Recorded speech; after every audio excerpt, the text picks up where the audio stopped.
দুর্নীতি দুর্নীতি হচ্ছে ব্যক্তিগত স্বার্থ সিদ্ধির জন্য অর্পিত ক্ষমতার অপব্যবহার। 2 উন্নয়ন উন্নয়ন একটি তাৎপর্যময় শব্দ যেটিকে এক একজন বিজ্ঞানী একইভাবে সংজ্ঞায়ন করেছেন। ওয়ার্ল্ড হুইটম্যান রোস্তো অমর্ত্য সেনের সংজ্ঞার সারমর্ম হিসেবে বোঝাচ্ছি এটি সামরিক পরিবর্তন যা মানব জীবনে ইতিবাচক অগ্রগতি সাধিত করে। 3 প্রধান প্রধান বলতে বোঝাচ্ছি অনেকগুলো কারণের মধ্যে মুখ্য কারণ। এবং 4 অন্তরায় অন্তরায় শব্দের অর্থ বাধা। আর মাননীয় মডারেটর এখানে ই প্রত্যয় যোগ করার মাধ্যমে জোর প্রদান পূর্বক এই বিষয়টিকে বোঝানো হয়েছে। মাননীয় মডারেটর সাবেক জাতিসংঘ মহাসচিব কোফি আনান জানান, দুর্নীতি একটি সামাজিক অভিশাপ যা মানুষের অধিকারকে খর্ব করে, গণতন্ত্রকে ধ্বংস করে এবং কুৎসিত বৈষম্যের জন্ম দেয়। মাননীয় মডারেটর এই পর্যায়ে বাংলাদেশের বাস্তব প্রেক্ষাপটে একটি উদাহরণ তুলে ধরছি। দুদক ট্রান্সপারেন্সি ইন্টারন্যাশনাল বাংলাদেশ প্রথম আলোর প্রতিবেদন অনুযায়ী বাংলাদেশ সরকার মেগা প্রকল্প অর্কিড সোলার লাইটের মহৎ সম্পদে 17 বিলিয়ন টাকা আত্মসাৎ করেন।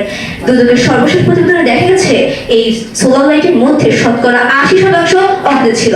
এখন আমার বিজ্ঞ প্রতিপক্ষ এই মেগা কমিশন খাওয়ার কারণ হিসেবে কোনটিকে দায়ী করবেন? মাননীয় মডারেটর, আজ রাস্তাঘাট ব্রিজ কালভার্ট তৈরির কয়েক মাসের মধ্যেই তা ভেঙে পড়ছে। কেন? কারণ দুর্নীতি এসবের মূল কারণ। দুর্নীতির মূল কারণ থাকার কারণে অর্থনৈতিক প্রবৃদ্ধিতে বাংলাদেশ পিছিয়ে আছে।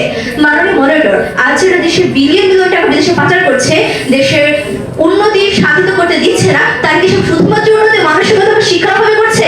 না, তারা বিশ্বের বড় বড় বিশ্ববিদ্যালয় থেকে ডিগ্রি নেওয়া উচ্চ শিক্ষিত মানুষ, তাদের শিক্ষার অভাব নেই, আছে নৈতিকতা ও সততার অভাব। আর এই নৈতিকতা ও সততার অভাব ঘটছে কেন? কারণ আমাদের সমাজ দুর্নীতিগ্রস্ত। যখন একটি ব্যক্তি অপরাধ করে তখন দুর্নীতিকে শাস্তি না দিয়ে পুরস্কৃত করে, তাই কোনো শিক্ষাই আর তাকে সৎ বানাতে পারে না। একটি শিশু যখন ছোটবেলা থেকেই তার চারপাশে দুর্নীতি দেখতে দেখতে বড় হয়, তখন তার কাছে দুর্নীতি আর অপরাধ থাকে না, এটি একটি নিয়ম হয়ে দাঁড়ায়।